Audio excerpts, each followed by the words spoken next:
Spomladi 1943. leta je v štabih tankovskih divizij Wehrmachta, ki so se pripravljale na odločno poletno ofenzivo, vladal duh hladne, inženirske premoči. Na mizah so ležale sheme prihodnje bitke, v katerih je imela osrednje mesto nova jeklena aristokracija Reicha, težki tanki Tiger in napadalna orožja Ferdinand. Po njihovem debiju pod Leningradom, kjer so pokazali skoraj popolno neprobojno za sovjetskimi topovi, se je v nemškem poveljstvu ukoreninilo neomajno prepričanje: tehnološka prednost je dosežena in je absolutna. Za nemškega oficirja, vzgojenega v kultu natančnosti in kakovosti, je sovjetska vojaška industrija predstavljala grob, primitivni mehanizem, sposoben le zapolniti bojišče z maso zastarele kovine. Eden izmed komandirjev bataljona Tiger je z nasmehom govoril svojim posadkam: Rusi lahko izdelajo 1000 T-34, medtem ko mi gradimo 100 Tigerjev. A vsak naš strel je njihova smrt. Njihovi projektili se bodo preprosto odbijali od naše okle, kot grah od stene. To ni bila le propaganda. To je bila njihova globoka, racionalna vera, podprta s prvim bojnim izkušnjam. Menili so, da so ustvarili orožje, proti kateremu v bližnjih letih ne bo protistrupa. To prepričanje ni bilo prazno pohvalilstvo ali posledica propagande. Imelo je pod seboj graniten temelj iz resničnih, ogromnih zmag. Nemška vojaška mašina, izpopolnjena na poljih Poljske in Francije, je bila ustvarjanje umetnosti. Blitzkrieg, to ni bila le taktika, to je bila cela filozofija vojne, simfonija jekla in ognja, v kateri so tankovski klini, podprti z bombniki, razkrili obrambo nasprotnika s kirurško natančnostjo. Vsak element sistema, od radijske povezave v vsakem tanku do pobude mlajših komandirjev, je deloval brezhibno. Poražali so armade, ki so veljale za najmočnejše v Evropi, ne v letih, temveč v tednih. V središču te doktrine je stal tank, vendar ne kot groba sila, temveč kot visoko natančno orodje uničenja, skoraj vitezovo kopje 20. stoletja. Nemška inženirska misel ni ustvarjala le oklepnih vozil, temveč dvobojevalske komplekse. Legendarna optika Carl Zeiss, ki je omogočala videti nasprotnika prej, preden te on vidi. Brezhibna po balistiki 88 mm puška, sposobna prebiti katerikoli tank nasprotnika z neomejenih razdalj. In, končno, debela, kakovostna oklep, ki posadki daje občutek skoraj popolne varnosti. Tiger je postal apoteoza te koncepta, počasen, drag, a smrtonosen aristokrat bojišča, ustvarjen, da vladal nad njim. Prav ta osupljiv uspeh je postal njihova intelektualna past. Nemški generalštab, sestavljen iz briljantnih, a dogmatičnih umov, je verjel v univerzalnost svoje zasnove. Gledali so na vojno kot na šahovsko igro, kjer zmaguje tisti, katerega figure so močnejše in kdo bolje računa poteze. Pripravljali so se na bitko s nasprotnikom, ki igra po istih pravilih, ceni iste kvalitete in razmišlja v istih kategorijah. Niso bili neumniki, bili so genialni mojstri v svoji igri. A si niso mogli predstavljati, da se bodo na vzhodni fronti srečali z igralcem, ki ne namerava premikati figur, temveč jih preprosto pometati s plošče z udarcem kladiva. Ta doktrinarnost je bila podprta s hladno, nepristransko matematiko. Na poligonih v Kummerdorfu so nemški inženirji sistematično streljali z vojnimi trofejami sovjetske oklepne tehnike in orožja. Rezultati so bili nedvoumni in so oblikovali neusmiljeno sodbo.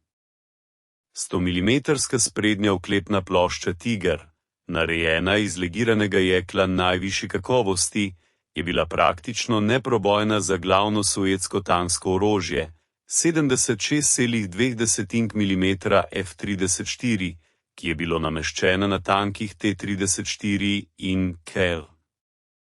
Njegov protitankovski izstrelek preprosto ni imel dovolj kinetične energije, da bi povzročil resno škodo na dejanskih bojnih razdaljah. V jeziku taktike je to pomenilo, da je nemški težki tank lahko diktiral pogoje katerega koli dvoboja.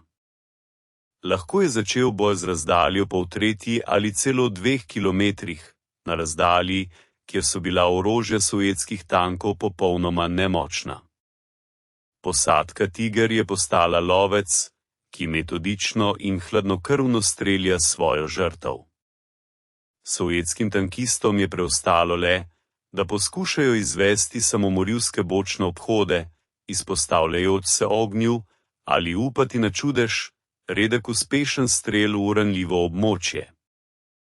Nemški analitiki so izračunali, da bi zagotovili izločitev enega Tiger, so Sovjeti morali izgubiti od 5 do 10 tankov T-34. To je bila preprosta in kruta matematika izčrpavanja, vse številke v tej enačbi so bile na strani Nemčije.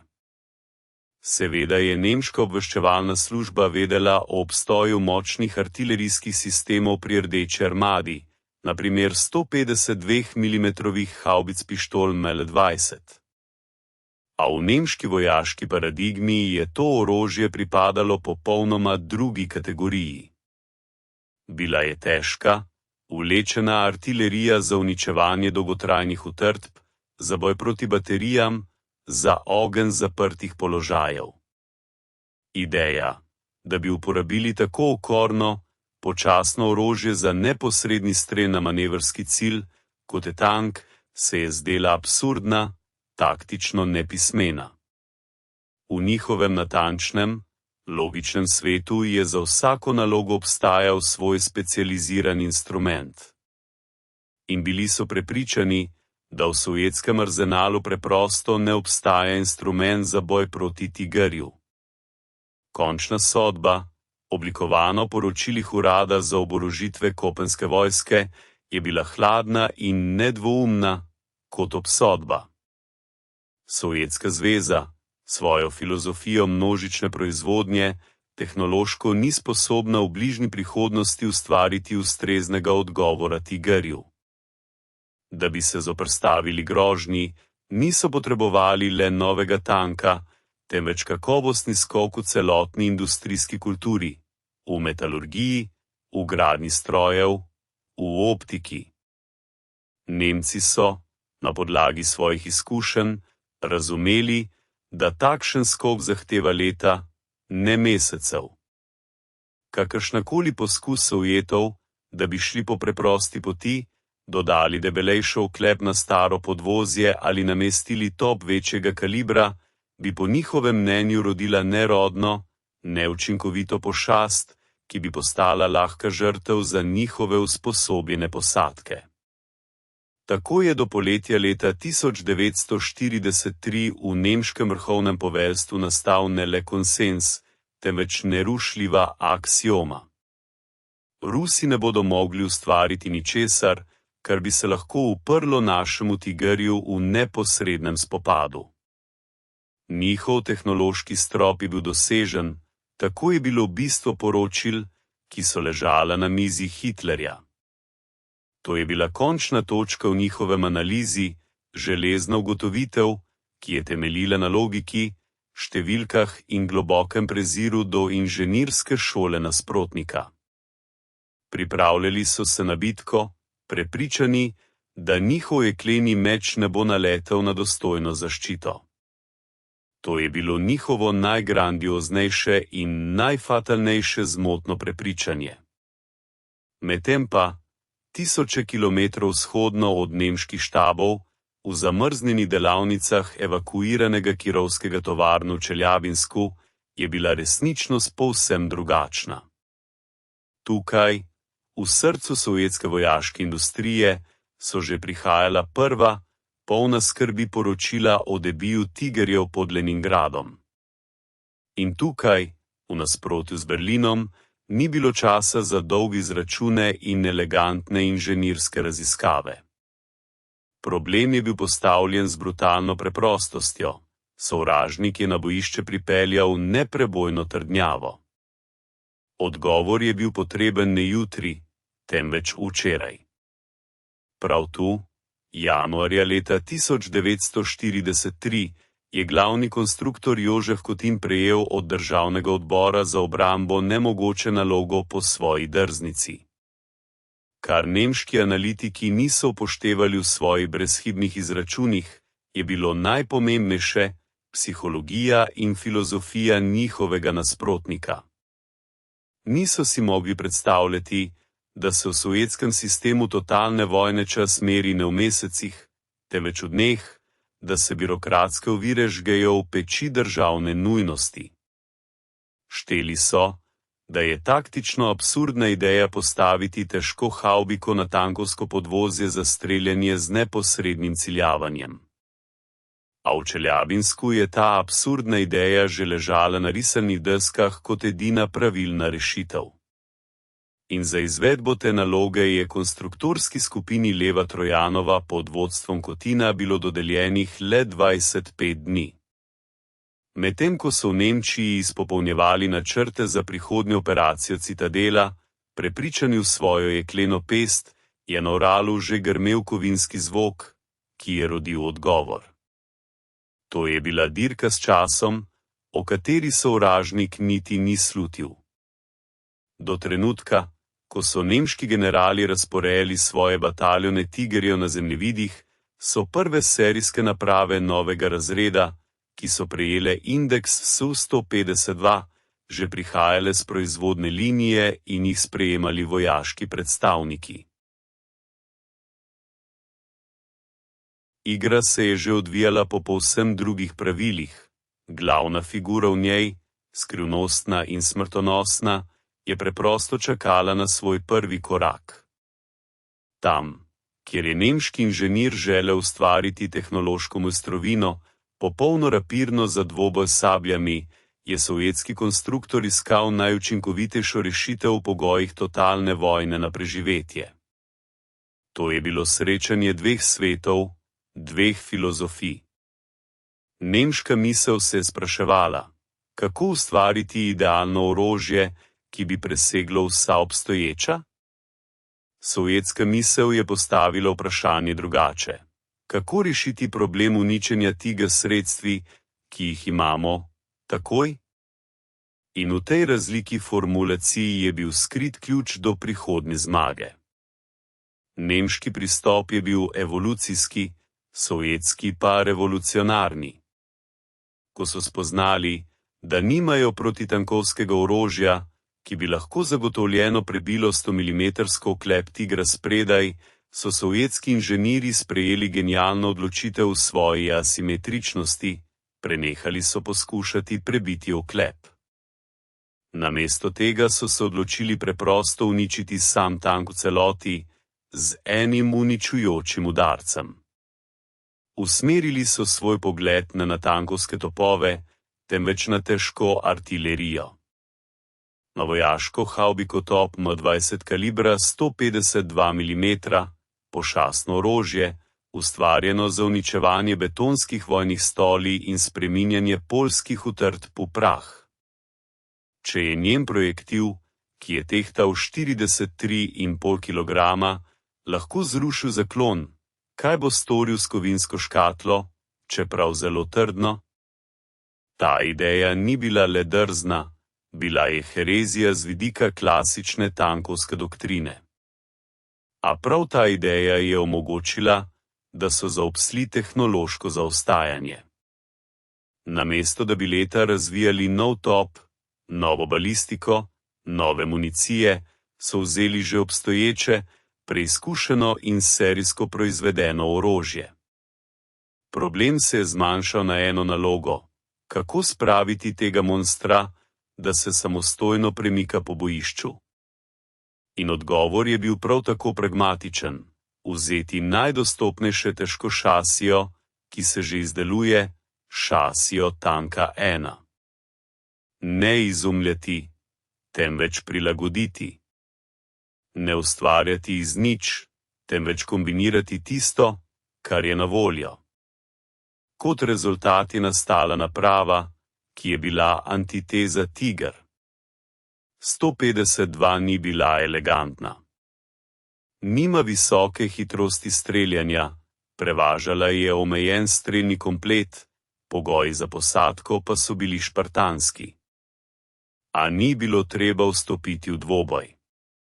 Ni bila rapira, temveč kladivo. Njena naloga ni bila najti ranljivo mesto, temveč zadati tak udarec, od katerega je sama struktura cilja prenehala obstajati. To je bila filozofija zagotovljenega uničenja, upodobljena v kovini. Prednost Sovjetske zveze ni bila v bolj napredni tehnologiji, temveč v načinu razmišljanja, ki je bil načeloma bistveno racionalen in brezobziren, rojen iz najostrejše vojne v zgodovini človeštva. V pisarnah Državnega odbora za obrambo v Moskvi je bil zrak naelektren. Na mizi pred Stalinom so ležala poročila, vsaka beseda katerih izvenela kot zvon: nemški tigriji so neuničljivi. Vprašanje je zahtevalo ne le rešitev, temveč čudež. In prav v tej atmosferi skrajnega napetostega stanja je konstruktor Jožef Kotine predstavil svoj projekt. To niso bili načrti elegantnega, premišljenega stroja, sad dolgoletnih raziskav. To je bil v bistvu drzen, skoraj barbariziran hibrid, šasija serijskega tanka N in pošastna 152 mm havbika puška ML20, stisnjena v nepremično oklepno kupolo. Predlog je sprožil plaz skeptičnosti, še posebej strani kadrovskih artileristov. Njihovi argumenti so bili logični in z vidika klasične vojaške znanosti brezhibni. Opozarjali so na katastrofalno nizko hitrostrelnost orožja, na ločeno polnjenje, ki ni omogočalo hitrega streljanja po manevrskim ciljih. To ni bilo uničevalno orožje za tanke, to je bil samodejni bunker. Je grmelo eden od generalov glavnega artilerijskega poveljstva. Dokler se bo njegova ekipa ukvarjala s 40-kilogramskim strelkom, bo vsak tiger uspel izvesti 5 natančnih strelov. Zanje, cenilce balistike in natančnosti, je bila ideja streljati po tanku iz havbice taktična herezija. A Kotine in njegovi podporniki iz Narodnega komiteja za tankovsko industrijo so se upirali z železno, obupno logiko. Njihov glavni argument ni bil v tabelah streljanja, temveč v koledarju. Da, to je kompromis, so odgovarjali. Ampak to je kompromis, ki ga lahko postavimo na tekoči trak čez mesec dni. Vaše idealno protitankovsko orožje bomo dobili v najboljšem primeru do zime, ko ne bo več potrebno. Dokazovali so, da temu stroju ni treba zmagati v dvoboju. Potrebuje samo en sam strel. En udarec, ki ne pusti nasprotniku nobenih možnosti. Prav ta skrajni pragmatizem je odločil izid spora. Na koncu je bila odločitev sprejeta ne na podlagi doktrin, temveč na podlagi surove nujnosti. 4. februarja 1943. leta, le 25 dni potem, ko je Kotine prejel ukaz, je prototip objekt 236 že brnel z motorjem na tovarniškem poligonu. Pot do ustvarjanja čudeža ni bila gladka, bila je prepletena z besnimi spori in nepripravljenostjo dogmatikov, a volja po zmagi se je izkazala za močnejšo od akademskih pravil.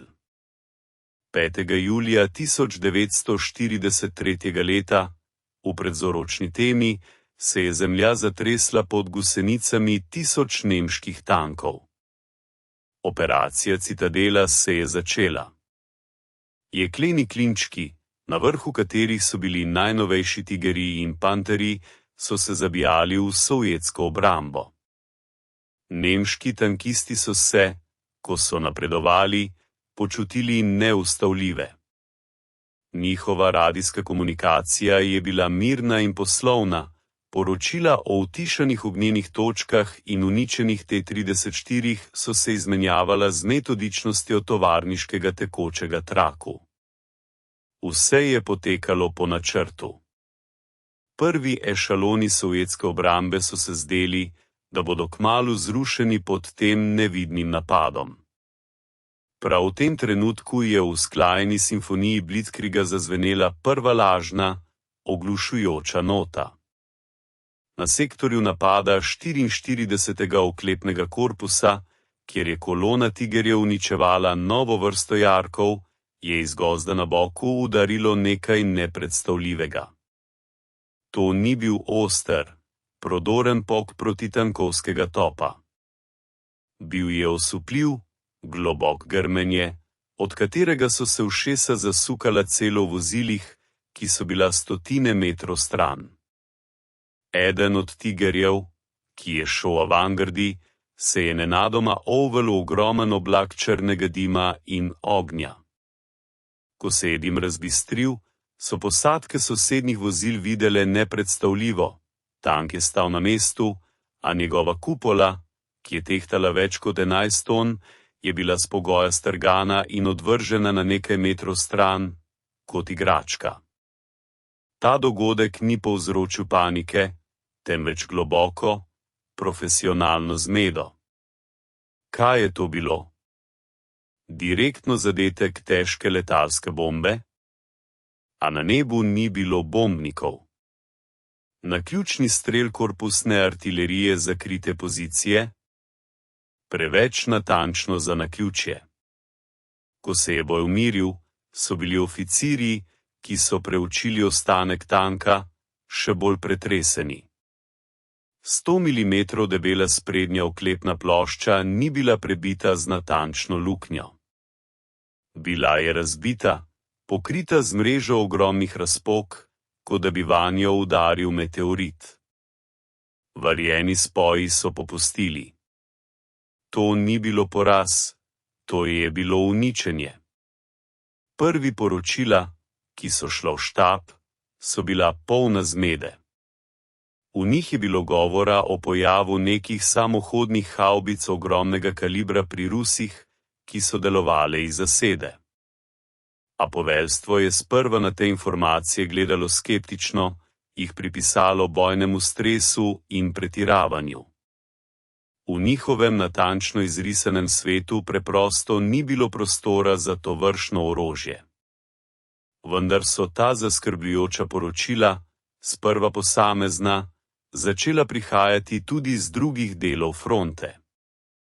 V neprebojnem oklepu nemške samozavesti se je pojavila prva, komaj opazna, a zelo globoka razpoka. Za posadko poročnika Klausa Schneiderja se je boj odvijal kot v učbeniku. Njihov tiger je metodično napredoval, spreminjajoč sovjetska protitankovna orožja v ukrivljeno kovino, T-34 pa v dimjoče bakle.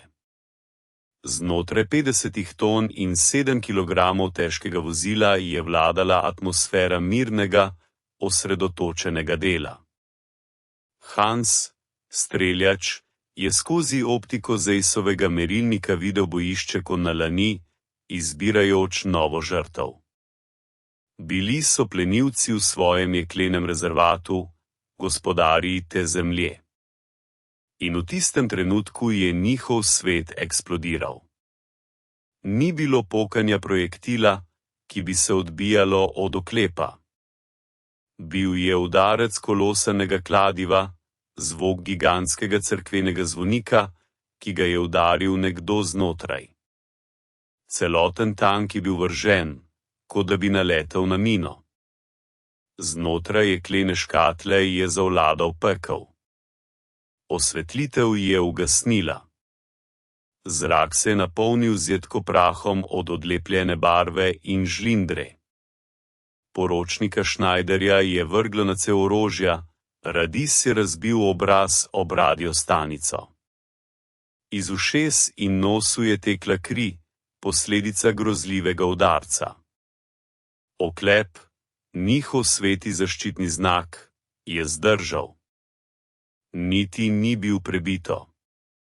A znotraj se je vse, kar ni bilo varjeno do smrti, strgalo s pritrdilnih mest. Instrumenti so bili razbiti, optika je počila, motor je ugasnil zaradi sunka.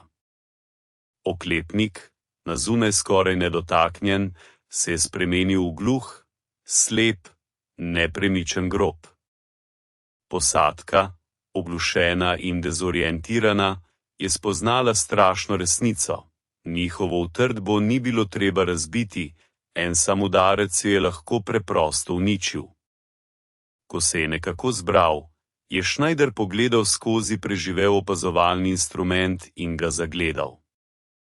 Bilo je nekaj nizkega, širokega, grdega, kar so kasneje tankisti poimenovali konzervna pločevinka ali hlev na gosenicah.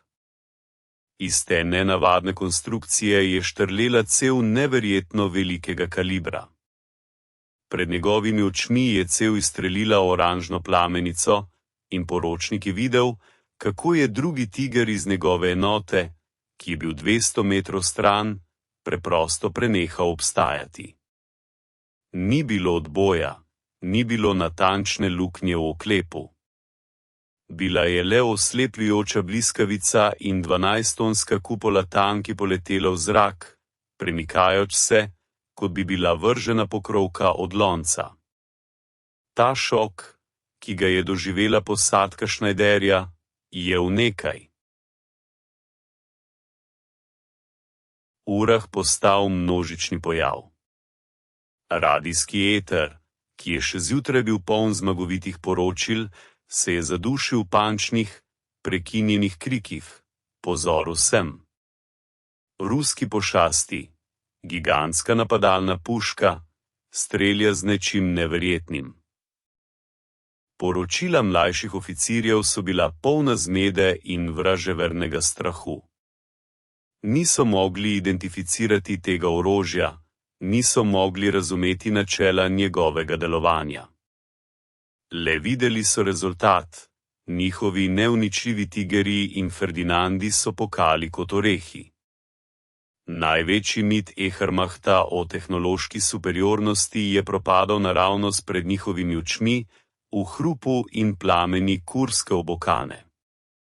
Ko so v nemških štabih končno uspeli preučiti prve poškodovane Su-52 in analizirati naravo poškodb svojih tankov, so številke, ki so pristale na mizah analitikov, vzbudile racionalen, hladen strah. Glavni faktor tega orožja ni bil kaliber kot tak, temveč masa in tip njegovega glavnega streliva. Odpornostni strelka 530 F540 je tehtal 4,3 kilograma. To je bilo skoraj 4-krat težje od 10-kilogramskega protitankovskega streliva Tigerja. To ni bila dvoboj dveh orodij. To je bilo srečanje puščice s jedrom od minometa. Fizika tega trčenja je bila neusmiljena. Sovjetski samohodni top ni potreboval prebiti oklepa. Njegova naloga je bila prenesti cilju vso kolosalno energijo eksplozije skoraj 40 kg jekla in eksploziva. Udarna valovanje, ekvivalentna bližnjemu razpadu težkega eksploziva, dobesedno razbila varjene spoje, otrgala z pripravkov večtonske sklope prenosa in motorja. A najstrašnejše se je dogajalo znotraj. Tudi če je oklep zdržal, so se z notranje strani odlomili žareči delci kovine, ki so z ogromno hitrostjo leteli po bojnem prostoru, ga spremenili v mesoreznico. Pritisk eksplozije je spremenil zaprti prostor tanku barokamero smrti, kar je pri posadki povzročilo takojšnje in smrtonosne poškodbe. Nemške popravne brigade so s strahom poročale, da na bojišče prejemajo tanke brez ene same luknje, vendar z mrtvo posadko in popolnoma uničeno notranjo opremo. Še bolj šokantna je bila industrijska statistika. Nemška obveščevalna služba je vedela, da je za razvoj in zagon tako zapletene naprave, kot je Tigra, potrebnih več let. Sovjetski odgovor, objekt 236, je bil ustvarjen v 25 dneh. Ta rok, od prejema ukaza do nastanka delujočega prototipa, je bil sam po sebi orožje, nič manj strašno od same samohodne enote. Do konca 1924. leta je sovjetska industrija proizvedla 670 takšnih strojev in to je bilo šele začetek. Med vojno je Nemčija uspela proizvesti le 1347 Tigrov. To je bila matematika, ki ni puščala dvomov, na vsakega nemškega aristokrata, na vsakega tehnološkega atlanta, je sovjetski sistem lahko postavil preprostega, grobega, a smrtonosno učinkovitega ubijalca. In teh ubijalcev je bilo vse več. Med tisočimi brezličnimi poročili in suhoparnimi poročili o izgubah so zgodbe, ki postajajo živčni vozli vojne, točke, kjer statistika prehaja v legendo. Ena takih zgodb je bil boj baterije majorja Sankovskega 8. julija 1924. leta. Njegova enota, oborožena z novimi, še nestreljenimi Su-150 vicami, je zasedala položaj na enem najnevarnejših odsekov južnega dela Kurske obokane. Na njih se je bližal jekleni val elitne nemške divizije Velika Nemčija, okrepčen z bataljonom najnovejših, skoraj neuničljivih napadalnih topov Ferdinand. Za sovjetske artileriste in pehoto je bil Ferdinand še bolj strašen duh kot Tigra. Njegova 200 mm sprednja oklepna plošča je bila absolutna, neprebojna za katerokoli obstoječe protitankovsko sredstvo. Ti počasni jekleni bastioni so se pomikali proti sovjetskim položajem z neizprosnostjo naravne nesreče, ignorirajoč ogenj 40 petic in 70 šestic, ki so na njihovem oklepu le iskali nemočne iskrice. Prav v tem trenutku, ko se je zdelo, da bo obramba kmalu prodrla, je major Sankovski izdal ukaz, ki je vstopil v zgodovino. Njegove samohodne enote, ki so do tistega trenutka molčalo zasedi, so odprle ogenj. Poveljnik enega izmed vozil je, opazujoč panoramo, videl, kako je glavni Ferdinand zadrhtel od groznega udarca. Ogromen projektil ni prebil njegovega oklepa. Zlomil ga je.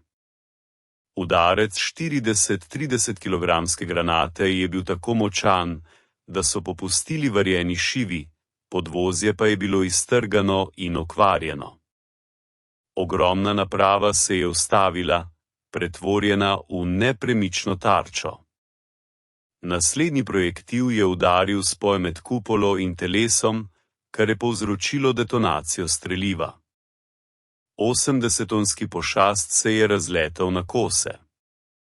To, kar se je zgodilo naprej, ni bilo več bojevanje, temveč metodično pretepanje. Baterija Sankovskega je, delujoč kot enoten mehanizem, prenašala ogenj z ene tarče na drugo. En za drugim Tigri in Ferdinand se je ustavljal, objemal jih je plamen ali pa so izgubili svoje stolpe. Nemški napad, ki se je še pred minuto zdel nepremagljiv, se je ustavil in umaknil nazaj, pri tem pa na bojišču pustil dimne ostanke svoje elitne tehnike. Po izidih te bitke je baterija Sankovskega zabeležila do 10 uničenih in poškodovanih nemških težkih tankov in samohodnih topov. Prav tam, na tem požganem polju, med gorečim kovinskim materialom, se je rodilo ime, ki je postalo simbol nove realnosti. Ko so po bitki pehotači preiskovali poškodovanega Ferdinanda, je eden izmed njih z mračnim zadovoljstvom izrekel frazo, ki je postala pregovor: za vsako zver se najde svoj zveroboj. To ime, zveroboj, se je takoj prijelo in razširilo po vsem frontu. Bilo je več kot le vzdevek za SUI-52. Postalo je geslo zmage, simbol tega, da so nesmrtni nemški pošasti smrtni. Zgodba majorja Sankovskega in njegove baterije je humanizirala to grobo, utilitarno mašino. Pokazala je, da SUI-52 ni bila le kož železa, temveč orodje v rokah pogumnih in spretnih ljudi.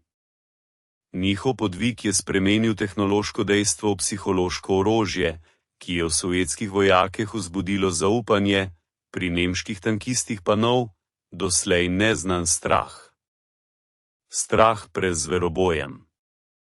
Srečanje Tiger in zveroboj ni bilo le dvoboj dveh mašin. Bila je bitka dveh industrijskih, inženirskih in, na koncu, civilizacijskih filozofij.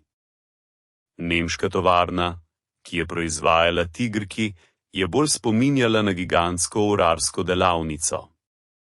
Vsak tank je bil unikatni izdelek, plod dela visoko usposobljenih delavcev, ki so se skoraj maničnim poudarkom posvečali podrobnostim, tolerancam in kvaliteti materialov.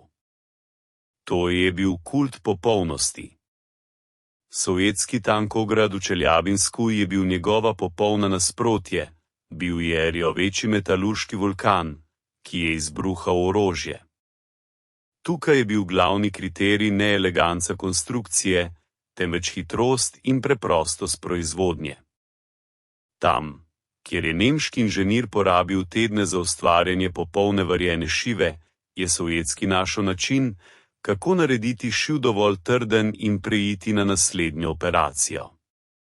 Ta kontrast se je nadaljeval tudi na ravni logistike in popravila. Tiger je bil kapriciozna primadona. Njegova zapletena prenosna in podvozna enota sta zahtevali stalno, kvalificirano vzdrževanje. Popravilo v terenskih pogojih je bilo nočna mora, vsaka resna okvara pa je zahtevala evakuacijo s posebnimi tovornjaki, kar je vsak izpadov tank spremenilo v ogromno logistično težavo. SUI-52, zgrajena na šasiji masovnega tankov KV, je bila nezahtevna delovna konja. Lahko so jo popravljali s pomočjo terenskih delavnic, pri čemer so uporabljali rezervne dele običajnih tankov, včasih pa tudi preprosto s pomočjo kladiva in vojaške iznajdljivosti. Nemški sistem je ustvaril perfekten, a krhek mehanizem. Sovjetski pa grob, a fenomenalno vzdržljiv organizem. Na bojišču so se te razlike še bolj pokazale. Strategija uporabe. Tigra je bila strategija prostega lovca, plemiča duelanta. Moral je izkoristiti svojo prednost v optiki in balistiki, da bi uničeval cilje z velike razdalje, pri čemer se je izogibal bližnjemu boju. To je bila vojna na izčrpavanje, igra na kakovostno prevlado. Strategija s 45 je bila strategija zasednega morilca. Njena naloga je bila počakati na sovražnika, zadati en uničujoč udarec z izjemno učinkovite razdalje in takoj zamenjati pozicijo, preden se nasprotnik zave. Zveroboj ni vstopil v dvoboj, temveč je izrekel obsodbo. Bil je instrument ne za dvoboj, temveč za popolno uničenje. Na koncu so se na bojiščih Kurske doline srečali dva različna odgovora na isto vprašanje: kaj je učinkovito orožje? Za Nemce je to bila naprava, dovedena do tehnične popolnosti. Za Sovjete pa je to bila naprava, ki kar najbolj učinkovito rešuje glavno nalogo, uničenje sovražnika, tukaj in zdaj, ob uporabi razpoložljivih virov. To je bilo srečanje civilizacije, ki je ustvarila idealno orožje, civilizacijo, ki je ustvarila absolutno rešitev.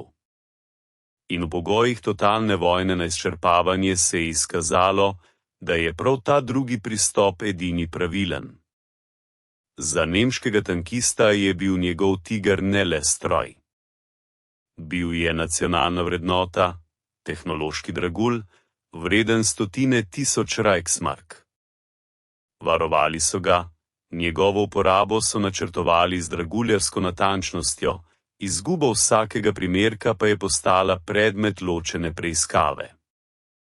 Nemška doktrina je temeljila na ohranjanju in maksimalno učinkovitih uporabah tega edinstvenega, elitnega orožja. Bojevali so se s kakovostjo, vsak tiger je bil neprecenljiv. Sovjetsko poveljstvo je nas 45 gledalo povsem drugače. Zanje to ni bil mojstrovina, temveč orodje. Učinkovito, usodno, a v svoji osnovi potrošni material vojne. Če je izguba enega samohodnega vozila zagotavljala uničenje tigerja in preprečila napad nasprotnika, je bilo to menjavanje obravnavano ne le kot sprejemljivo, temveč kot sijajno.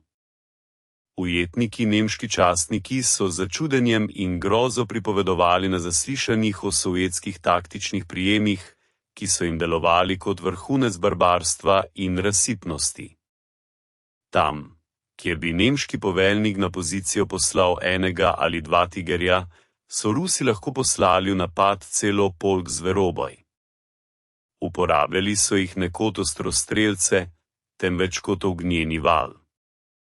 Baterije s 45 so koncentrirale ogenj na eni ali dveh ciljih, dobesedno jih izbrisale z obraza zemlje z dežjem 43-kilogramskih granat. Niso se bali izgub. Šli so napad, streljali so z izjemno kratkih razdalj, žrtvovali so vozila, da bi očistili pot pehoti ali zaustavili tankovski preboj. Za nemsko zavest, vzgojeno v varčnosti in skrbnosti, je bilo to nepredstavljivo. Videli so v tem le azijsko zaničevanje do tehnike in človeškega življenja. Toda ta razsipnost je bila najbolj strašno orožje Sovjetov.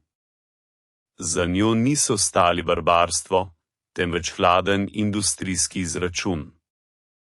Medtem ko so nemški tovarni s težavo nadomeščali izgube svojih dragocenih mačk, je industrijski cunami z Urala izpljunil vse nove in nove stotice teh grobih, a učinkovitih strojev. Nemci so nenadoma spoznali, da ne vojskujo le z vojsko. Vojskujo s celotnim industrijskim kontinentom, ki si je lahko privoščil takšno razkošje, kot je masovna proizvodnja ubijalcev tigerjev. Vojna je prenehala biti tekmovanje taktične mojstrstva in se spremenila v neusmiljeno tekmovanje ekonomij. In v tem tekmovanju je nemški tehnološki genij, ki je izdeloval unikatne mojstrovine, začel izgubljati proti sovjetskemu sistemu, ki se je naučil proizvajati zmago v industrijskih razmerah. Spoznanje, da bo za vsak uničen zveroboj jutri sovražnik postavil dva nova, je pri nemških vojščakih vzbudilo občutek gluhe, obupane obsojenosti. Sprva so poročila, ki so prihajala s fronte o čudežnih orožjih Rusov, naletela na granitno steno skepticizma v štabih vojska in vojaških skupin. Generali, ki so sedeli nad kartami 100 kilometrov od prve vrste, so se navadili zaupati svojim inženirjem in svojim izračunom, ne pa paničnim krikom iz etro. Poročila o letečih stolpih in tankih, ki ubijajo brez prebojin, so pripisovali bojnemu stresu, pretiravanju in celo sovražni propagandi. Informacije so, ko so prehajale skozi filtre štabnih oficirjev, postajale mehkejše, izgubljale svojo emocionalno osterost in se spreminjale v suhe številke izgub, ki so, čeprav so naraščale, še vedno ne vzbujale panike. Zdel se je to le začasne težave, neizbežno napadu takšnega obsega. Vendar se potok zaskrbljujočih sporočil ni izsušil. Spremenil se je v tok, nato v rastočo reko. Poročila iz različnih sektorjev, od različnih poveljnikov, napisana po kopiji, so ponavljala isto: nizek, grd samohodni top z nepredstavljivim kalibrom. K poročilom so se začele pripenjati fotografije, ob katerih je štabnim oficirjem zastal krvni obtok, izkrivljeni ostanki tigerjev, njihovi večtonski stolpi, ki so ležali ločeno, kot da so jih odrezali z velikanskim konzervnim nožem. Popravne brigade so pošiljale poročila, ki so bolj spominjale na protokole obdukcij, opisujejoč pošastne notranje uničenja v strojih brez enega samega preboja. Resničnost, kruta in nepremagljiva, je začela pronica skozi oklep štabnega samovšečnosti. Ključna figura v tem bolečem procesu spoznanja je postal generalinšpektor tankovskih enot Heinz Guderian. Oče nemških tankovskih enot je kot nihče drug verjel v tehnološko premoč Reicha. A bil je tudi pragmatik, ki ni mogel ignorirati vala enotnih poročil. Avgusta 1943. leta se je osebno odpravil na fronto, da bi na lastne oči videl, kaj se dogaja. To, kar je videl, ga je pretreslo do srži. Ni videl le uničenih tankov. Videli so pokopališče svoje doktrine. Pogovarjal se je s preživelimi tankisti, mladimi, še nedavno samozavestnimi fanti, v čigavih očeh je zdaj stal vražji strah. Govorili so o zveroboju ne kot o stroju, temveč kot o naravni katastrofi. Ko se je vrnil poveljstvo, je Guderian pripravil poročilo, vsaka beseda katerega je bila udarec po nemški samoupravnosti. Stal je pred vrhunskim poveljstvom in, zavrgel vse diplomatske prijeme, risal sliko katastrofe. Govoril je, da je njihovo glavno orožje, njihov jekleni adut, na katerega so stavili v poletni kampanji, naletelo na svoj protistrup. In ta protistrup ni bil ustvarjen zaradi tehnološkega preboja, temveč zaradi barbarske, a hudičevo učinkovite inženirske logike, ki so jo šteli za nemogočo. V hladnem zraku bunkra je visela spoznanje, njihova brezhibna teorija se je srečala z realnostjo in realnost je zmagala. Optimistične karte napada na mizah so se zdaj zdele kot posmeh. V najvišjih krogih oblasti Tretjega rajha je prezir do sovražnika najprej zamenjal strah, nato pa hladen, lepljiv strah. So trenutki v zgodovini, ko besede enega človeka tehtajo več kot 1000 ton jekla. Tak trenutek je bilo v Guderianovo poročilo po njegovem inšpekcijskem potovanju na vzhodno fronto avgusta 1943. leta. To ni bilo le poročilo. To je bil pogrebni zvon mitologiji o nemški tehnološki superiornosti. Pred vrhom poveljstva Reicha, v vzdušju, ki je bilo še vedno prežeto samovšečnostjo, je Guderian, človek, katerega ime je bilo sinonim za tankovsko vojno, nastopil v vlogi patologa. In s kirurško natančnostjo je razkril vzrok smrti njihove poletne ofenzive. Ni govoril o herojstvu ali strahu. Govoril je jezikom dejstev, In ta dejstva so bila strašnejša od kakršnih koli čustvenih ocen. Opisoval je polja, posuta z ostanki tigerjev in Ferdinandov, govoril o pričevanjih preživelih tankistov, paraliziranih od groze pred novim ruskim orožjem. Zrušil je na njih ledeno prho resničnosti, sistematično uničujoč iluzijo, v kateri so živeli zadnje mesece. In nato, v nastali tišini, je izrekel besede, ki so postale uradno priznanje intelektualnega poraza. To ni bila citat iz spominov, napisanih šele po letih. To je bil suh, uradni jezik poročila, zaradi česar je zvenel še strašneje.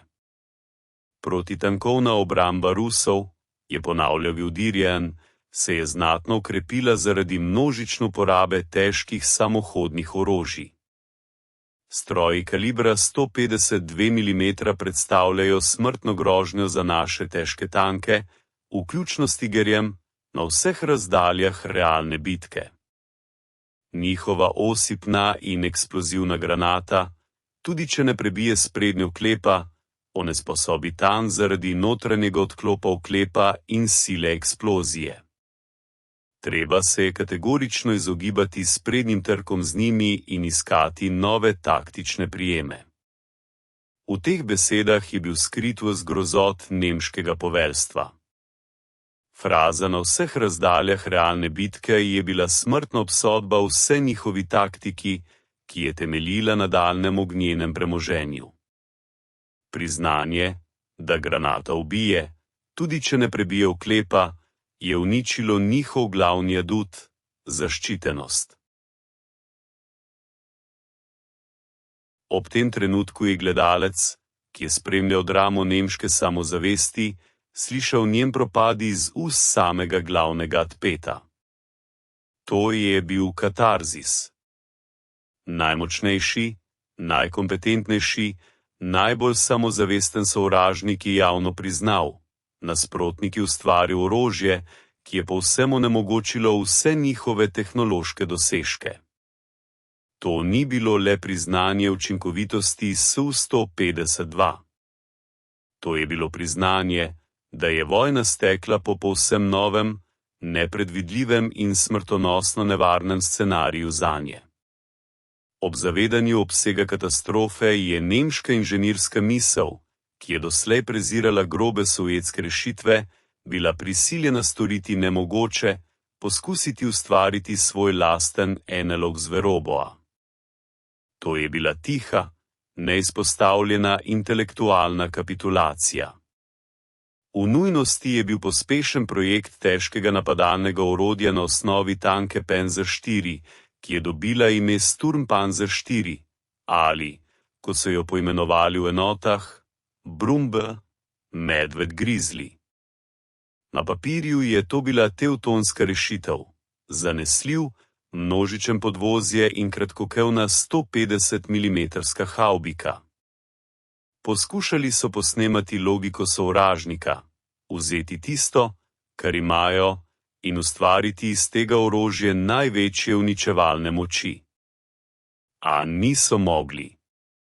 Niso mogli, ker so se znašli v ujetništvu lastne filozofije, v zlati kletki svoje tehnološke popolnosti.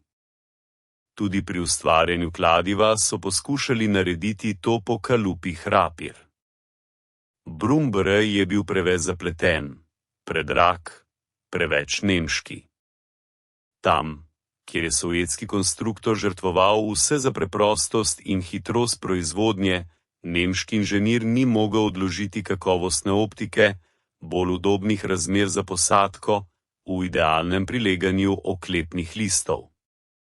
Ustvarili so ne grobo orožje za totalno vojno, temveč bledo, aristokratsko kopijo.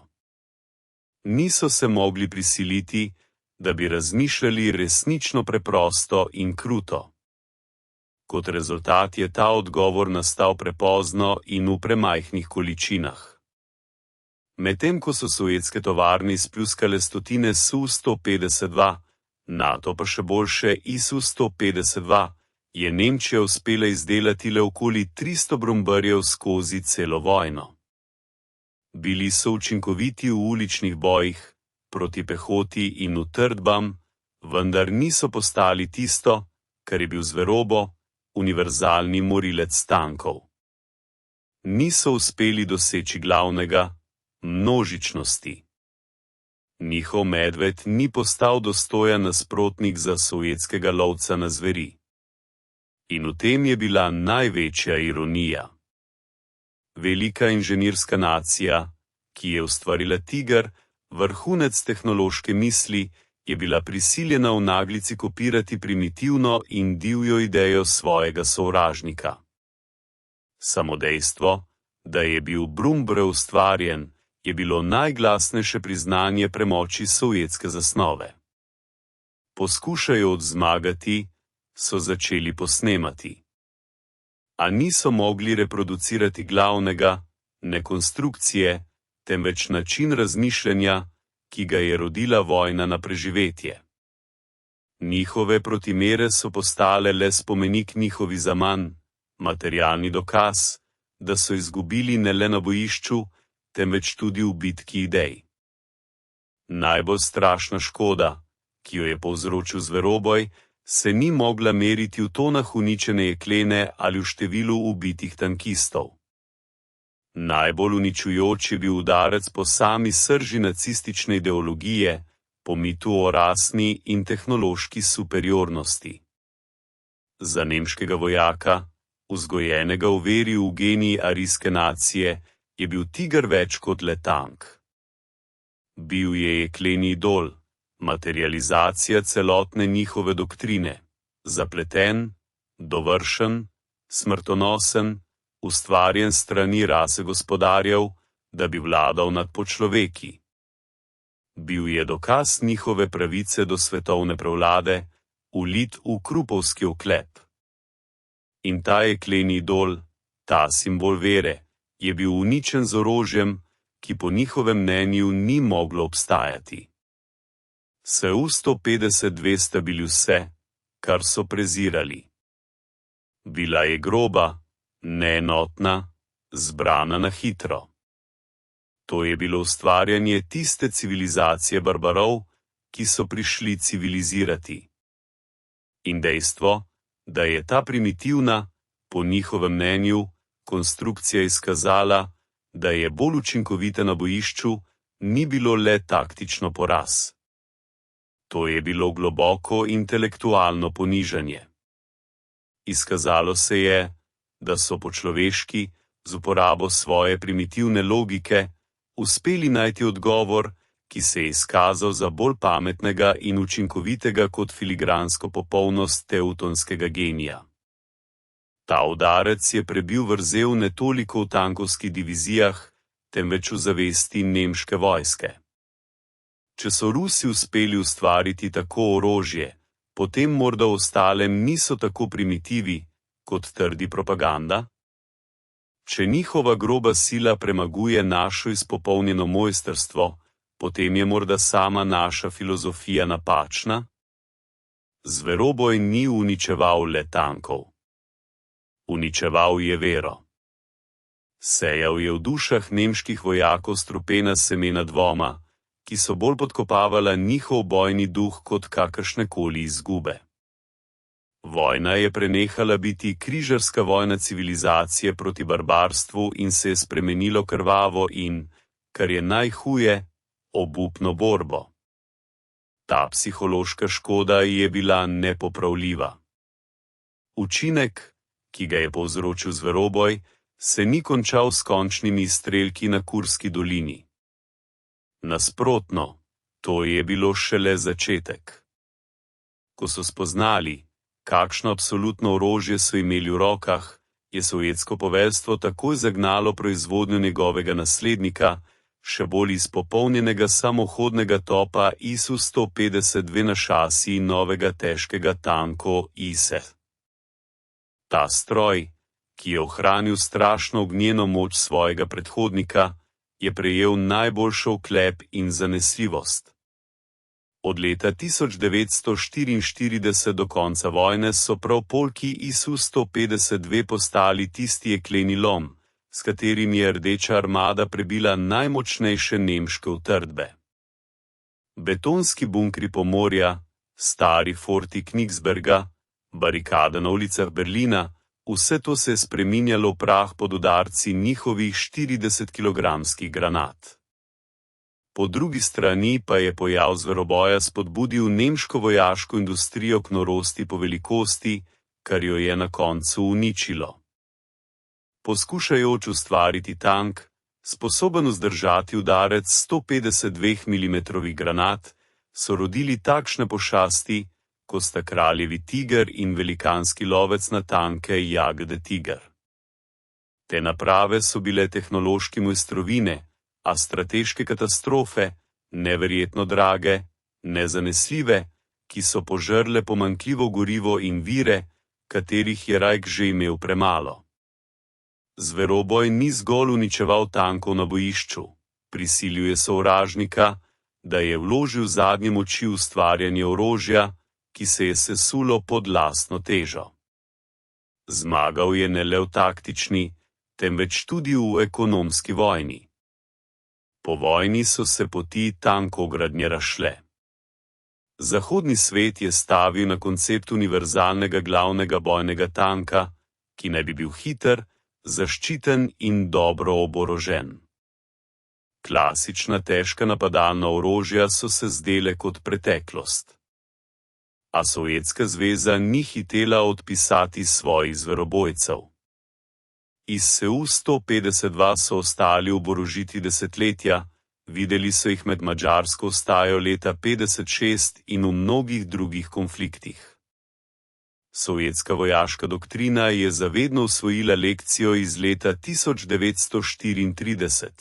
V arzenalu mora vedno biti kladivo, sposobno z enim udarcem rešiti težavo, pred katero se ostali instrumenti umaknejo. In tu je najnepričakovaniji preobrat te zgodbe. V 21. stoletju, v dobi visoko natančnega orožja in brezpilotnih letal, je brutalna logika zverobojca nenadoma ponovno postala iskana. Lokalne konflikte in boji v urbanih razmerah so pokazali, da včasih ni nič učinkovitejšega kot gosenica, sposobna izstreliti ogromno bombno granato proti utrjenemu objektu ali ognjeni točki. Sodobne bojna vozila za podporo tankom, kot je ruski Terminator, ali taktika uporabe glavnih tankov v vlogi napadalnih orožij, vse to je oddaljeno, a zanesljivo odmev tiste filozofije, ki se je rodila v zasneženih delavnicah Čeljabinska.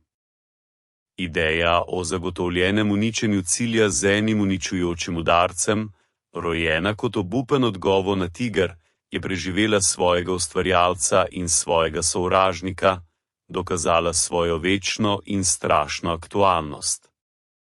Zgodba o soočenju tigra in zverobojca ni zgolj poglavje iz učbenika o oklepni tehniki.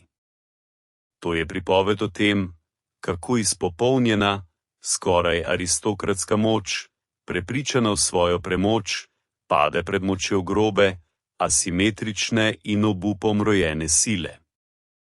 Nemčija je to dvoboj izgubila ne zato, ker bi bili njeni inženirji neumnejši ali njeni vojaki bolj plašni.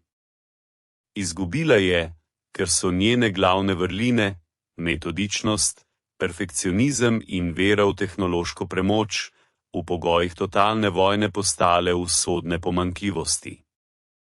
Poskušali so ustvariti popoln meč, ne da bi opazili, da se je sovražnik naučil lomiti katerekoli meče z enostavnim udarcem kladiva. In zato glavni nauk te jeklene drame zveni kot obsodba za vsako samovšečno moč, v odločilnem trenutku zgodovine pravočasna, brutalna učinkovitost vedno premaga zamujeno popolnost. Medtem ko eni iščejo popolno rešitev, drugi najdejo dovolj dobro in jo proizvajajo v tolikšnih količinah, da popolna rešitev, ko se pojavi, ne more več ničesar spremeniti. V tem se skriva neizprosna dialektika vojne, ki pogosto podeli zmago ne najmočnejšemu, temveč najprilagodljivejšemu in najhitrejšemu. Leta pozneje, ko se je dim bojev razpršil in je Evropa ležala v ruševinah, so preživeli nemški tankisti, veterani vzhodne fronte, v svojih memoarjih in pogovorih znova in znova obujali poletje leta 1943. Poskušali so razumeti ne le svojo vojaško poraz, temveč tudi propad celotnega svetovnega nazora. Oni, ustvarjalci najbolj dovršene vojaške mašinerije svojega časa, so se soočili ne z močnejšim nasprotnikom, temveč z drugo, njim tujo realnostjo, ki je uničila njihovo brezhibno logiko. To zmedo in zamujeno spoznanje je najbolje izrazila ena ujeta častnik štaba tankovskega korpusa, katerih besede so postale brezimen epilog celotni njihovi tehnološki ošabnosti. Med enim v zaslišanju izrekel, gledajoč v praznino: gradili smo tanke, da bi vodili vojno po pravilih, ki smo jih sami napisali. Natančnost, oklep, mojstrstvo. Verjeli smo v logiko jekla. Potem pa je prišlo to z vzhoda. Ni igralo po naših pravilih. Ni poskušalo preskočiti. Preprosto je razveljavilo samo igro. To ni bilo orožje v našem razumevanju. To je bila obsodba, izrečena celotnemu kontinentu.